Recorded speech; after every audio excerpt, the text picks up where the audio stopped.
Good morning, Anilji. Good morning, Hari Om. Hari Om. How are you? I'm good. I'm good. Nice to see you. Yeah, nice to see you guys too. Uh, how are things?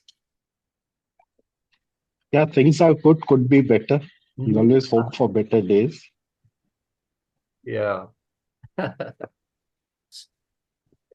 Okay. We will start. Think. Yeah.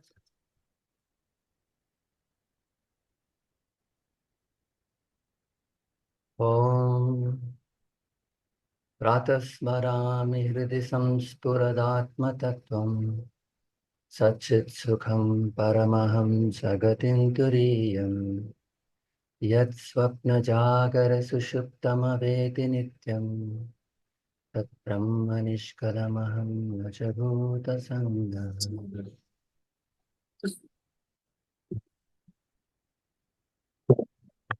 We will chant from verse 31 to 35.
Sarvam Ahiranthargatochyutah.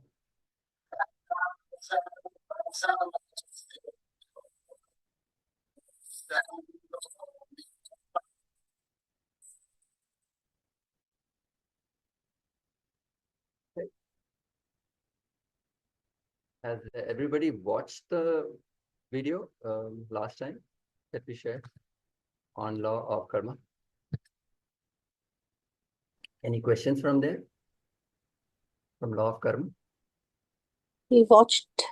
I did watch. Mm-hmm. What questions do you have from there?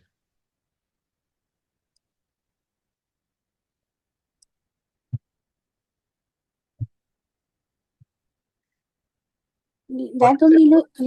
It is means how that continuity is there, that you don't realize that connection between destiny and the karma. Okay.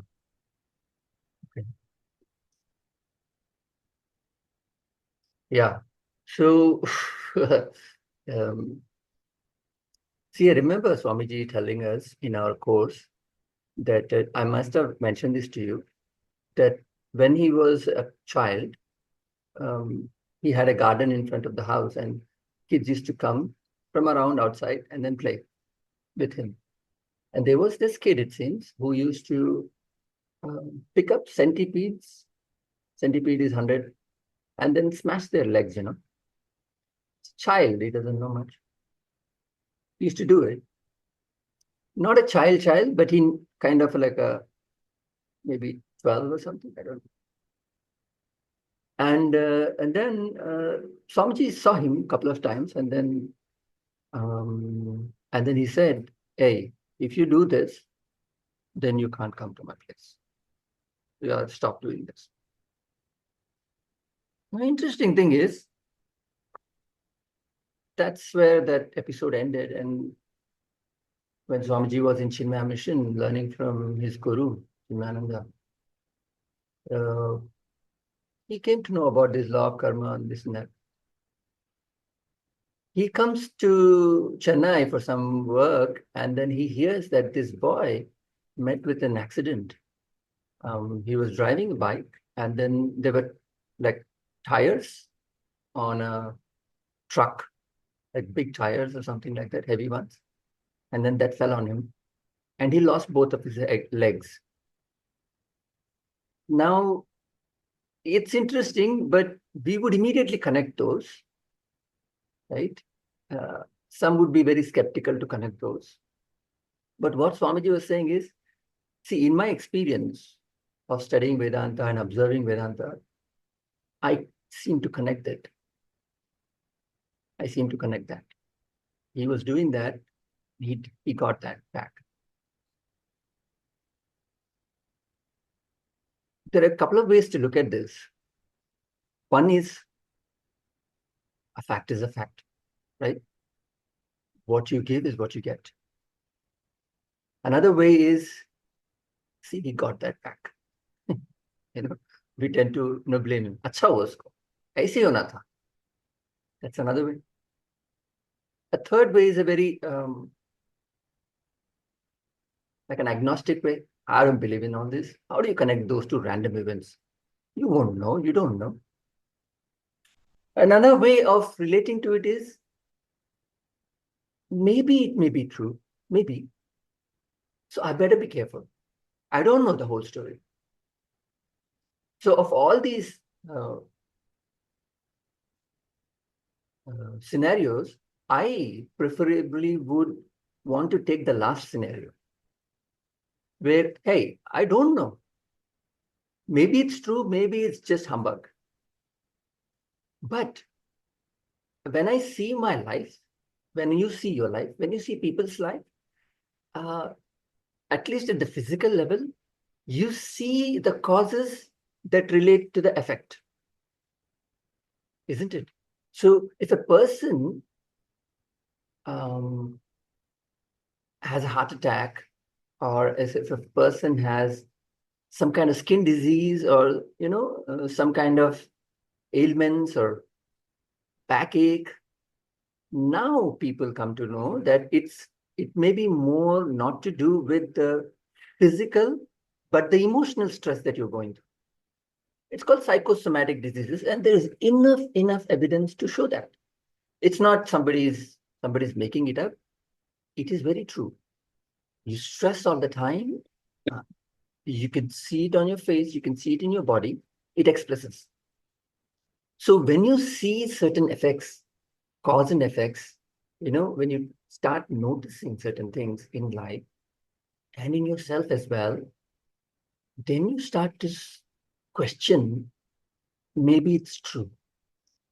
Those centipedes, legs relates to his legs, right? So I would take I don't know, I better be careful.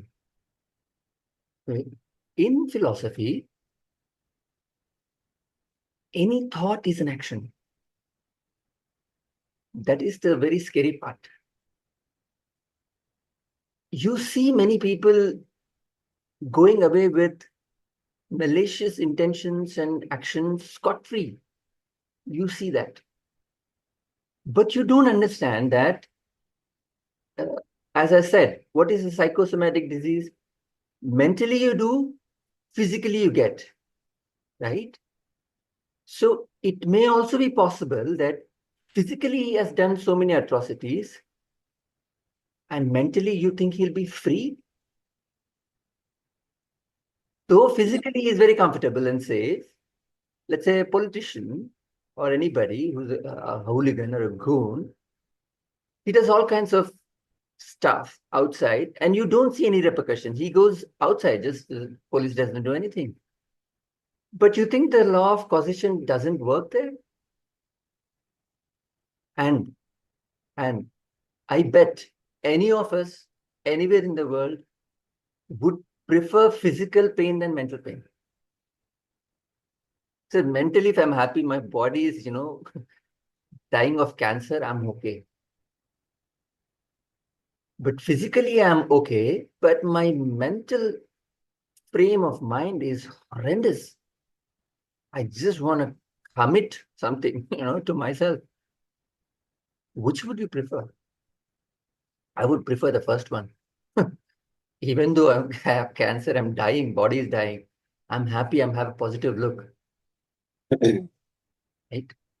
So any human being would prefer a mental equilibrium than physical equilibrium when physical things are taken care of. So we think, sir, law of karma doesn't work. We don't see the connection, sir. How do you think? So you got to understand that there are very many ways the law of karma may work. And you and I are not to decide in which way it works. And which way, if it works, it's the right way to work. He gets his, what do you call, the return back. He needs to get that back. Now, you and I are not able to decide that. I cannot shy away from law of karma. That is why, though, you said maybe something is there. Yes. Something, maybe. And that maybe is not of a maybe, and somebody says something and it will fall off. No, that maybe is based on quite of examples, facts, pushing it to come to a place of faith. You know what faith is, right? You just need a proof. That's it. It's like theory. When people say what theory is not just I have a theory that Earth is flat. No, you have to have very many facts, physically proven, globally acceptable, to say that Earth is flat, though it's a theory. See, Einstein's special relative theory, how gravity works, it's still a theory, but there is like innumerable proof to say that, gravity is not an attracting force. It's a space-time bend, something. He has got some funda on that, and it's a theory. So when we say this law of karma, you have to look at it as it is most probably true. I will not take any panga with it. I don't want to take panga. I will not intend for anybody's harm, because intention itself is action. This is the scary part. I wish he was in the well, but I have never pushed him. Oh, you already pushed him by the act. Where one wants to be very, very careful with law. It's a very scary thought, but it's also very relieving thought that if you are just, you're taken care of. If anything, any unforeseen things happens, it was supposed to happen. That's it.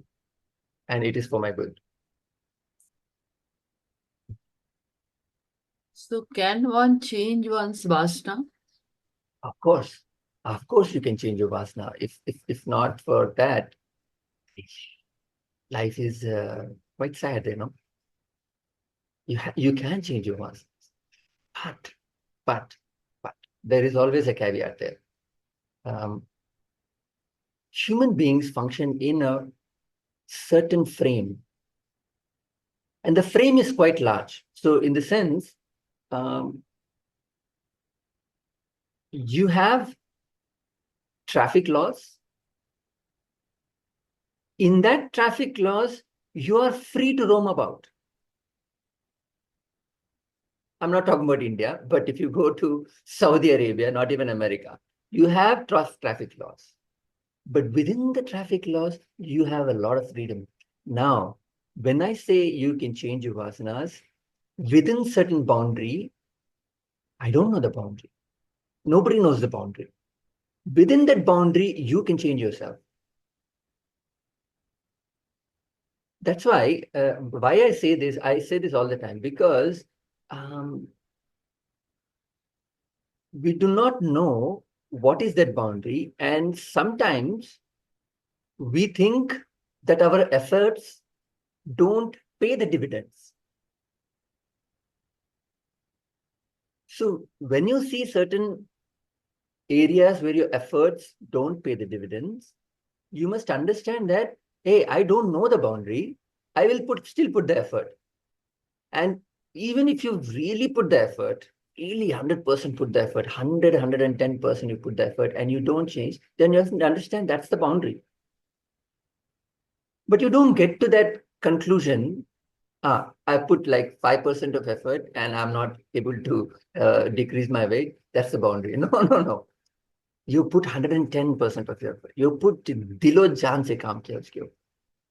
And you can proudly, beat your chest and say, I worked on it. I know how much effort I put in it. And yet it doesn't change. Maybe then I should live within it. I should change my strategy in which I accept that this is my limitation and live in it. I do other changes. I don't waste my work on that now anymore because I've already put the effort. So when I say 110% effort, it's not just an effort. It's a very genuine effort. And that hardly happens. Nobody puts 100% effort. Very few people do. So it's always open, that vasanas are always open to change. That's how you must look at it. That is the beauty of human beings. And my goodness, you got to get into some science articles and science videos as well. And you see how malleable things are, how ready to change, The nature itself is not set, the rules of nature are not set in stone. Not at all. There are certain standards like gravitational force, right? Okay, that is standard. But the way living beings, living creatures, nature itself are set. It's not set in stone. कि ऐसे ही होगा. Nature always adapts. You put a tree is supposed to grow straight, but when there is no sunlight, have you seen trees? It adapts. I don't think there is a code written in it that you should, if there is no sunlight on the left side, go on the right. ऐसे कुछ नहीं लिखा है. But the tree knows how to adapt. When a virus comes into your body, the cells know, oh, this is something new. Some of the cells die, and the new cells understand, hey, this is something new. I need to incorporate it. Now, how did I fight it back? Okay, I need to store that information, how I fought it. And next time when it comes, it will kill. It's an adaptation, right? For a single cell, it adapts. The entire nature, it adapts. That means human beings can also change. Change means change of vasanas. You must notice things around you. Things are always changing. Darwin saw that. Oh my God, the evolution itself, he also did not understand this. I don't think he was alive at that time when they found out that evolution happens within one season. There are certain birds called Galapagos Islands, finches, small sparrows, which have small beaks. And within a season, within next generation, some of them will have long beaks. Why? Small beaks because there are, let's say there is less rainfall. Less rainfall, there will be only food to eat on the hard nuts. The small beaks are strong, they crack the nut and survive. But when there is abundant rainfall, there are flowers everywhere for 1 or 2 seasons, right? And flowers with short beaks, you can't drink the nectar and survive. So the next generation, within 1 or 2 generations, the same finches will have longer beaks. Physical change. based on an intention of the organism that there is no food, I need to adapt for the food. Can you believe that? How nature works. So obviously you can change. You have the power to change. It's just that you need to put an intent to it. Must be an intent. There must be a strong intent. I want to change this. Anything less than 100% intent will not work. That's the problem. Hence, not many people change, you know. But if you're born with certain vasanas, if you're born with that, that means that's your character. Can you still change it? If you're born with certain vasanas. To a certain extent, that's what I said. To a certain extent. Certain characteristics you have.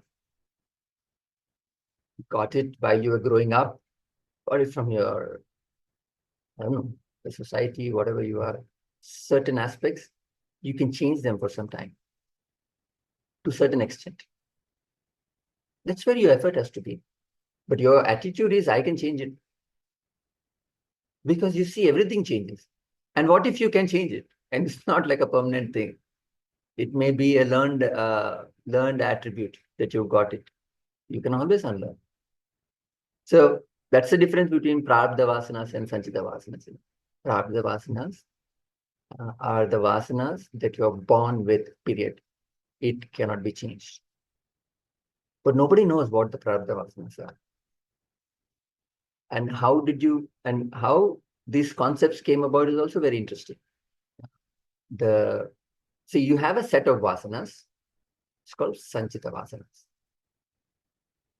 In that sanchita vasanas, there is the most prominent, stronger vasanas are the vasanas which propel you to be born. Right? Where is the sanchita vasanas? I don't know. It's somewhere. Right? That's the sanchita vasanas. Sanchita vasanas have maybe 1 million desires. If of that 1 million desires, maybe 30 desires are the most stronger ones, the most strongest, the most prominent. Those 30 desires propel you to be born as a particular species. Right? That 30 desires are the prarabdha vasanas. And those will be exhausted through experience alone. I cannot tamper with it. Now, but when I'm born with the prarabdha vasanas, I have the purushartha, the choice. That's what he was saying in law of karma. The choice to exhaust the sanchita. Entire sanchita. Except the prarabdha. So that's why you see, even after self-realization, certain masters have a particular trait. Like a Tyagaraja would sing. Like Ramana Maharshi would not say anything. Or Swami Ramatirtha or Ramakrishna Paramahamsa was doing bhakti even after self-realization. When there are no vasanas, why are you exhibiting certain particular tendencies? They have exhausted their sanchita, right? That means there are no vasanas. That means self-realization. Zero vasanas, self-realization. But then how are you projecting a certain kind of tendency which is different from another self-realized soul? That means there is something pushing you to be like that. So that is called prarabdha. And you will, until you exhaust, you will exhaust those prarabdha only through experience. So hence, Ramakrishna Paramahamsa was still doing bhajans. But Ramana Maharshi never did bhajans. Right? So, or Adi Shankaracharya was doing bhajans, was doing jnana, was doing karma. So different sages behave differently. Why did they behave differently? Oh, that means there must be some vasanas which cannot be exhausted by knowledge. They must be only be exhausted by experience. We will call it prarabdha. But they're self-realized. That means they've removed the other set, the entire bigger set of 1 million vasanas. all gone. So effectively, they are self-realized because they don't have any vasanas.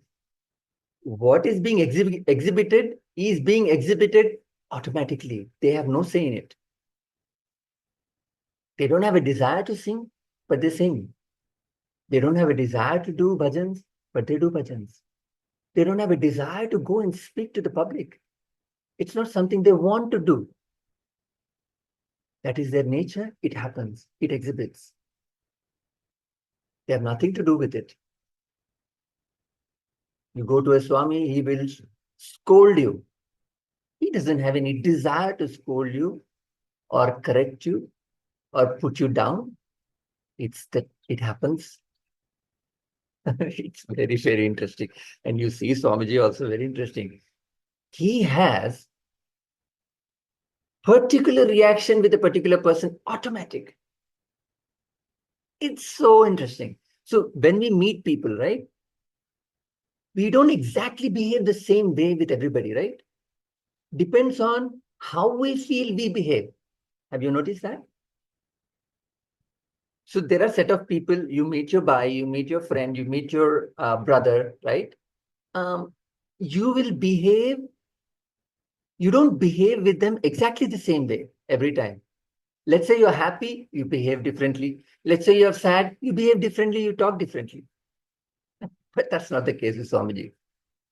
You see Swamiji, the way he behaves, exactly same reactions he gets. But the moment he sees somebody, like that. There are certain people who really annoy him. Annoy in the sense, see again, annoy means he's not annoyed by anything, right? There is some kind of tendency in them which draws out that kind of, what do you call, behavior from him. So if I always have an ego, right, I'm not showing it in front of somebody, but I show it with others that I'm better than you. When you go there, he says, hey, what the hell is wrong? Immediately. Whatever he says is wrong. Can you believe that? Whatever he says is wrong. Because he wants to put him down. And in front of everybody. So that subdues his ego. Because he has never been put down in front of everybody ever. If a person is very kind, very emotional, and you see, boy or girl, doesn't matter. How are you? Hello. Every time. Every time. So also generalizations are there. Whenever he sees a South Indian, ask a question, he will blast them. Whenever a North Indian asks a question, he's always explaining nicely. Because all South Indians, I'm a South Indian. Anilji, you're also South Indian, right? I'm a Sindhi. Oh, you're Sindhi. Oh, Kriplani, sorry. So there was one more person. Okay. So no South Indian there. No, there was one more person who used to attend here. A new guy. Kriplani, I'm so sorry. I didn't see him.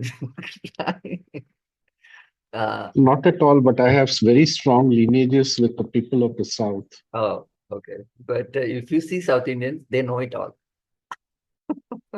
I'm born in Bangalore. You're born in Bangalore? Okay. Yeah. So, but you still don't have that I know it all thing because you're not a South Indian. So usually South Indians have that. I know it all. They will never accept that they don't know.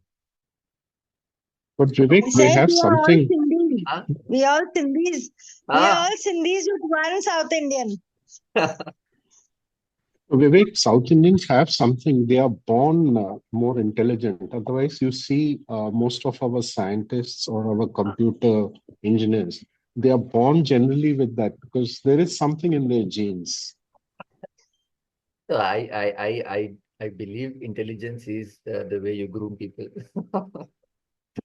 But yeah, maybe I don't know. But do you categorize all the South Indians like Kannada, Malayali, Telugu, Tamil, all South Indians? Everybody, no, no exceptions. All South Indians feel they know.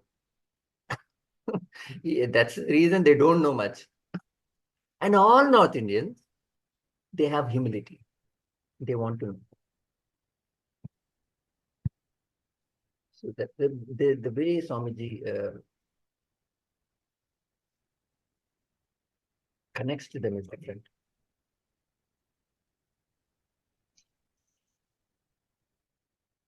So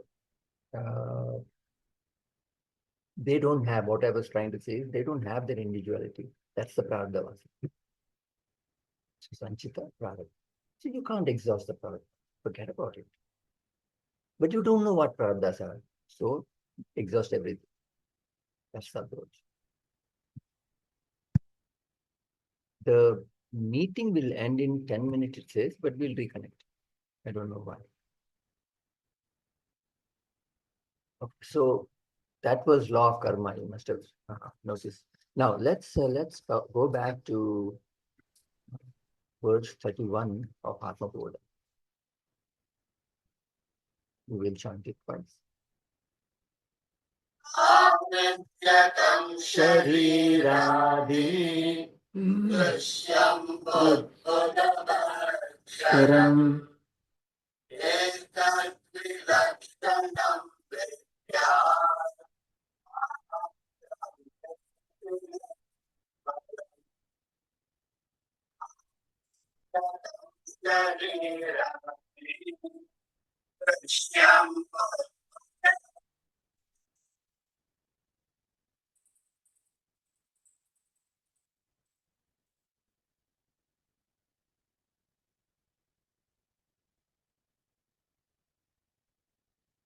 This verses, these are interesting verses, 31, 32, and 33. Right? 31, 32, 33. I must have mentioned this concept of assertion and negation, right? Last time. I don't know any of you remember. The assertion and negation is the way that you get out of this, what do you call, hallucination that you are the body, mind, intellect, right? So you have to de-hallucinate yourselves by asserting and negation. So right now, the present state is, I have been asserting that I am the body, mind. I am this body, I am this body, I am this body. The moment I look at the mirror, what is the thought in me? Huh? You're a reflection. What is the thought? No. When I look at the mirror, I'm good, I'm handsome. how do I look? How does who look? I look. So immediately the thought is me. You're asserting every time you look at mirror. Every time you look at your hands, every time you look at yourself, every time you look at your body, you are asserting yourself. Even without looking at your body, you are asserting yourself. So what Vedanta says is, you have to de-assert yourself by first negating what you are not. So this assertion and negation comes after intellectual analysis that you are not the body. You don't start with this. First you analyze, you get convinced that you are not the body. Now is the time to assert and negate. What is a negation? I am not this body. So verse 31, 32, 33 is negation. Different levels he will negate now. And 34 onwards, he will start asserting. I am the pure, I am the self, I am this nirvikalpa nirakara. So this is negation. What is the negation he's saying? Avidyakam sharira adi, etc. So avidyakam meaning born out of ignorance. Out of ignorance, shariram adi, drishyam, meaning whatever is seen, I will come back to that. Like bubbles, budhavat, like bubbles, ksharam. Ksharam means what? Perishable. Perishable. What is perishable? Like the bubbles, which are perishable, where the bubbles are seen in the ocean, like the bubbles which are perishable. What is perishable? Shariram and Adi, etc. is perishable, right? Distinct from that, Vilakshanam, I'm distinct from that, Aham, Brahma. Vidyat, no. You see what I'm saying? Like the bubbles, which is perishable, what is it? Body, etc. Huh? Body, etc. is perishable. I am distinct from that. See, look at that. Negating assertion immediately happening. So I'll read it out. The manifest visible, the visible objects like body, etc., are born out of ignorance. See, born out of ignorance means what? It's not something which is physically born out of ignorance. It's not born out of something. Born out of ignorance means not knowing correctly. In ignorance, in a mental ignorance, in intellectual ignorance, you feel it's real. You feel it's you. Born out of ignorance has to be read like that. It's not physically born somewhere. Your body is not born. I can explain that also. Your body is not born. What he's saying is, out of ignorance, you think it is me, just like the bubbles, right? One should realize the immaculate reality, Brahman, distinct from these as I am Brahman. So, Ksharam, meaning whatever is Yadrishyam Tadnasham, right? Whatever you see is perishable. Ksharam means perishable, right? Subject to decline, subject to flow. It's called Ksharam. What are the bubbles? What is a bubble? Define a bubble to me. It's a part of the ocean. It's air. Okay. It's a part of the ocean. That's an interesting. So it's air. Okay. Let's talk about water. Right. Air is right independently. Let's talk about water. Now it's a part of the ocean. When you say, it's an interesting construct that kind of misguides us. I would also say it's a part of the ocean. Like, what is this hand? It's part of my body. But what we must understand is, when you say it's part of the body, you get a different understanding. Body is there, body mein haath hai. Right? Okay, define hand again.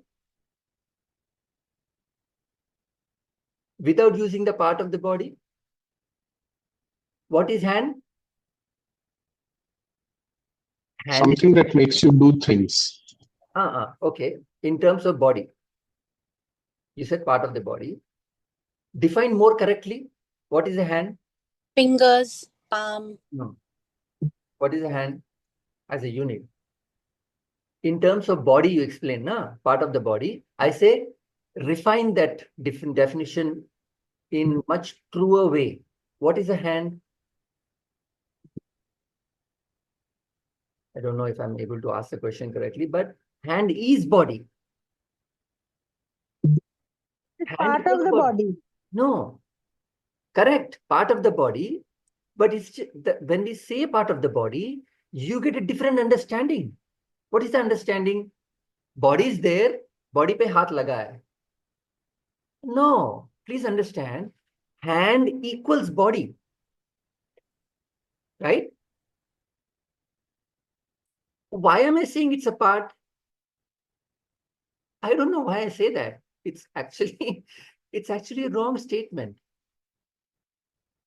Hand is not part of the body. I'm saying correct statement to the basic truth. Hand is body, na? What is body? Body has different parts? No. Body is this. Hand equals body. Hand is not part of the body. That's English for you. Don't get into English. Hand is body. Haath, sharir. Okay.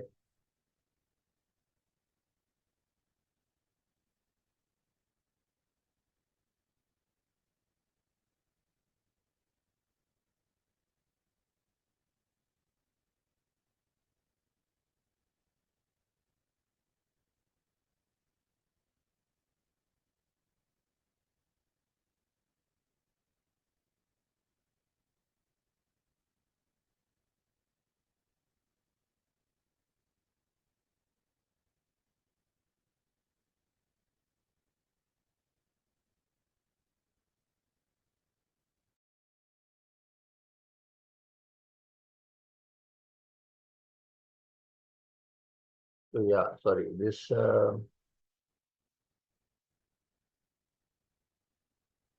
wonder what something must have happened.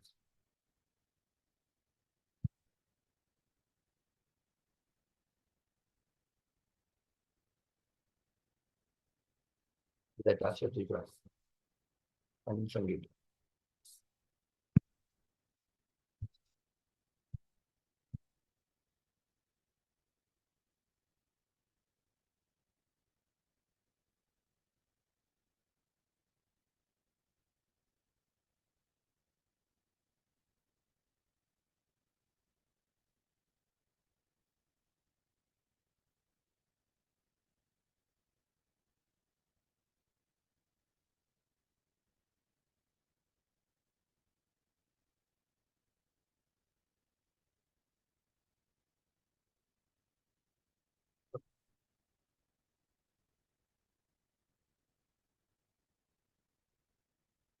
So when we say hand again, hand is body.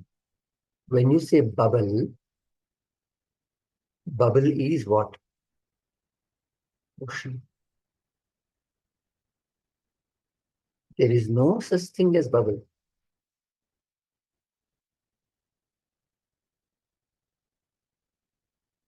You can accept that. We named it. Who asked you to name it? So we have this tendency in us. We have this tendency in us to separate things for no good reason.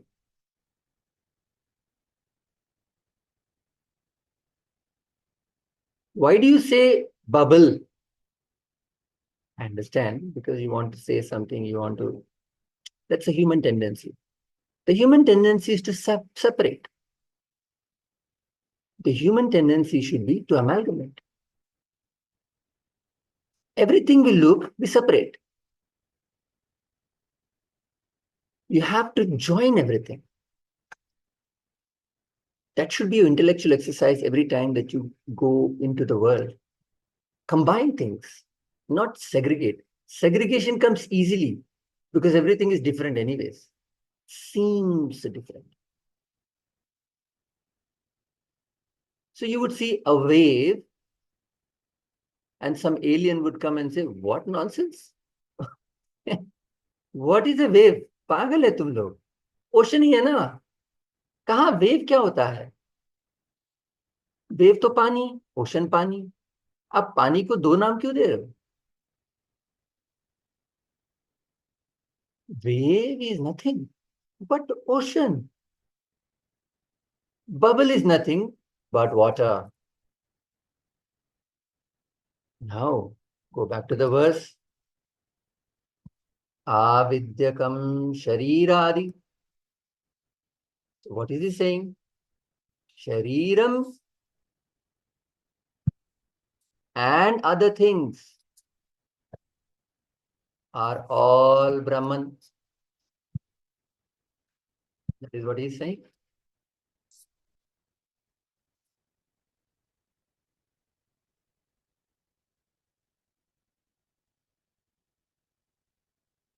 Isn't it? So when you say there is this body, he's saying Shariram and Adi, everything Brahman. That's you are looking through your lens. And your lens is wrong.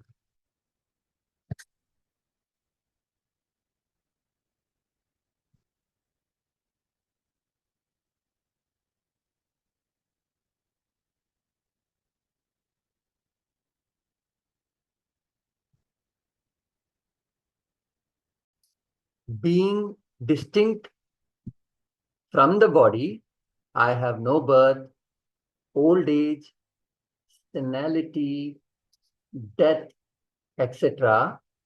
And by not having sense organs, I am not attached to sense objects like sound, etc.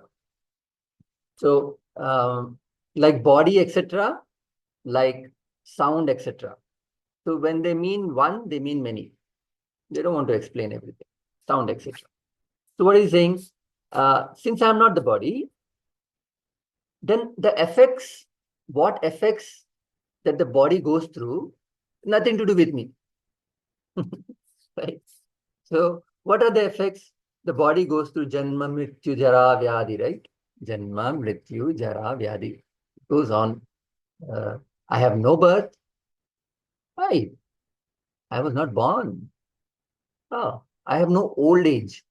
I don't get old. I don't get senile, you know. I don't have a death. And since I don't have a body, whatever the sensual attractions are there, I'm not attached to them. Who? You. Who? Me. I'm not attached to them. Because the body doesn't belong to me, then what happens? Whatever happens to that. So he said sound because sound is the subtlest of all sense objects.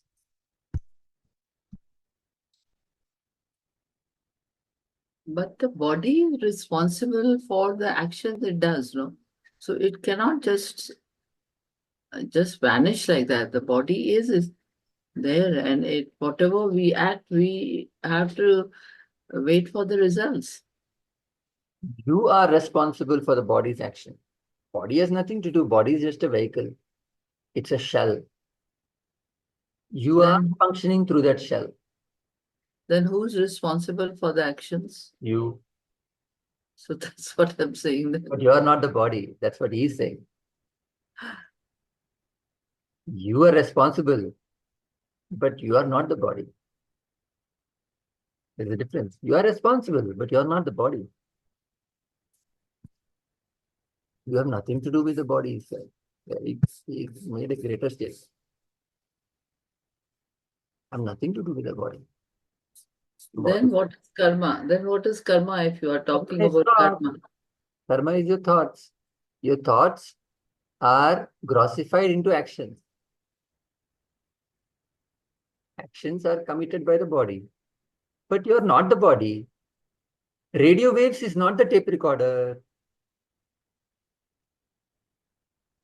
Tape recorder is different. Anna, radio is not tape recorder. How can I say tape recorder is radio waves? No, it is not.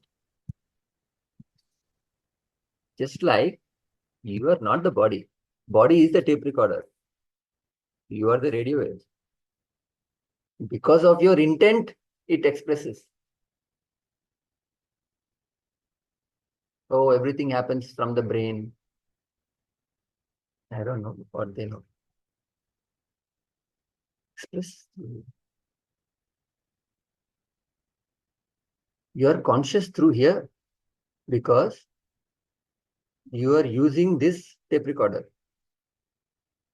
When this tape recorder stops functioning, you will use a different tape recorder. You have been using a tape recorder before this.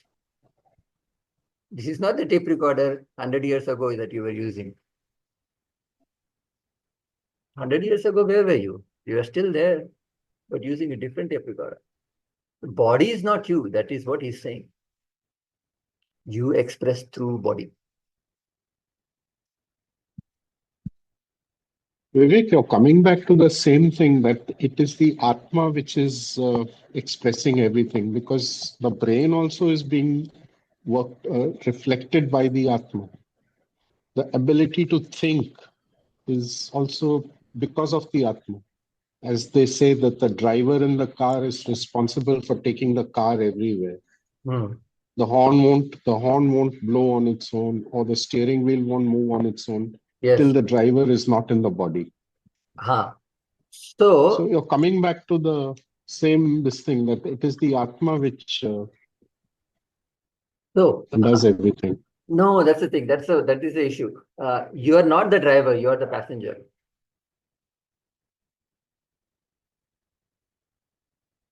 You're not the car, you're not the The driver. body is the passenger, no? You are the driver, the Atma. Body is the car. Body is the car. There is a driver.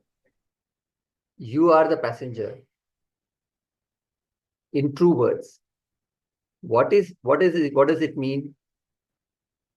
The thoughts and the emotions are propelling the body. The thoughts and emotions belong to the intellect and mind.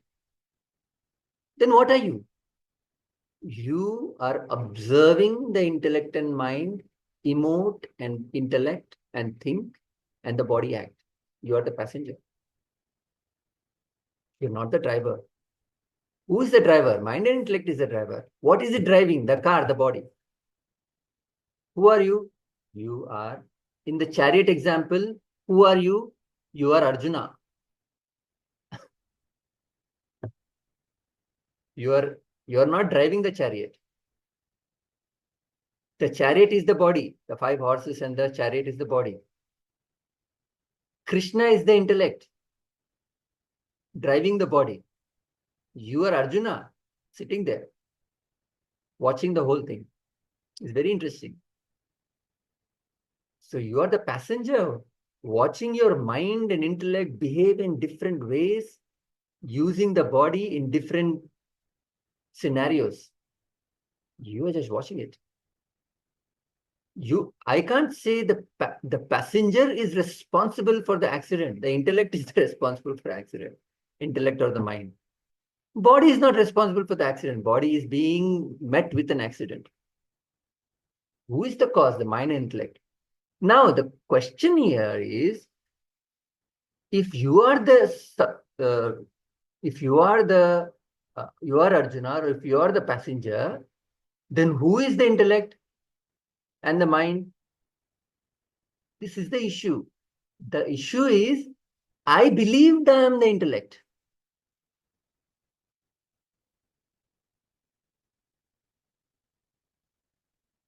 Hence the problem. What is the Vedanta saying? Hey, first of all, you're not the car. You mad fellow, you're not the car. Second is, you're not even the intellect. You're not even the person driving the car. There are 2 levels of ignorance there. First, I believe I am the car. Okay, if I understand a little bit, then I say I am the driver driving the car. I am the doer. I am the karta. Vedanta is saying you're not even the karta. You believe you're the karta. You're not the karta. You're watching the karta.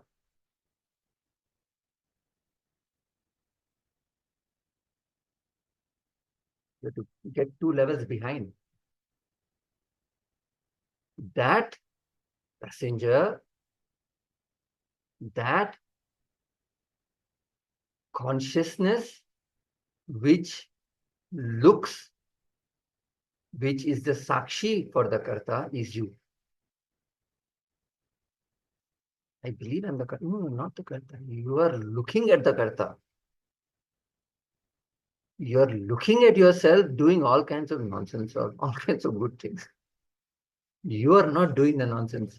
You are not doing the good things. You are looking. You are just watching. This is your job. This is what you've been doing. Every time we get into a delusion, thinking that I am doing. No, you're looking at what you're doing. That is your true nature. He says, in the previous verse, he says, what does he say? Sharir Adi. Adi means what? Etc. What is Sharir Adi? Sharir Adi are born out of ignorance. In ignorance, I believe I am the Sharira, I am the Adi, mind and intellect. It's just sheer ignorance. Somebody, I don't know what happened. I think that I'm the body and the mind. It's sheer ignorance. That's what he says.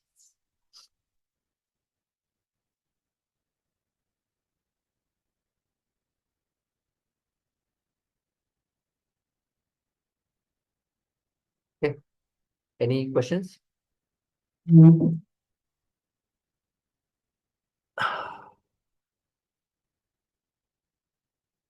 We are still puzzled. I don't know where we are. If we can only be puzzled all the time,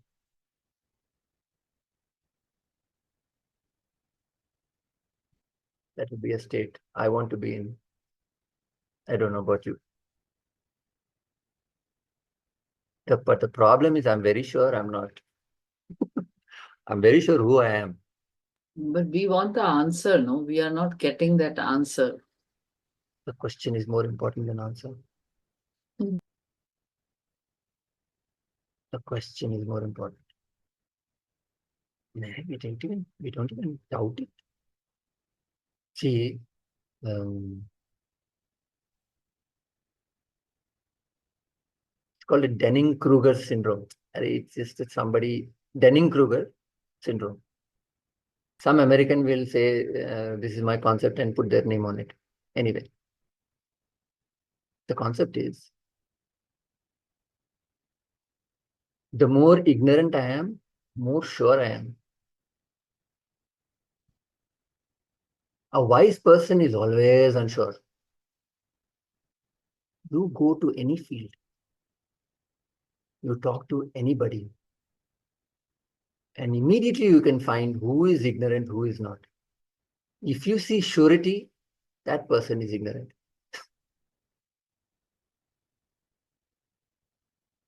That doesn't mean anybody who is unsure is a wise person. There are Buddhas also. Buddhas also don't know. But a wise person is always unsure. And more the ignorance, more the surety. That is the issue. Little bit of wisdom comes, then you see there is so many things that you don't know the answers to. So our life's mission has to be only this, to at least be unsure of what we believe is true. And if we have done that in this lifetime, we have done our homework. We have done what we have come here for. Just to be unsure of your identity, that's enough. That's why every great master, like from Nisargadatta Maharaj to Ramakrishna Paramahamsa to Ramana Maharshi, just say, ask, who am I? Period. That question itself is enough for you. But nobody is at that level to ask that question because we are very sure of things. Okay. We will end this discussion today. Om Purnamadam Purnamidam Purnat Purnamudachyate Purnasya Purnamadaya Purnamevavashishyate. Om Shanti Shanti Shanti. We will meet next Sunday. Thank you, sir. Hari Om.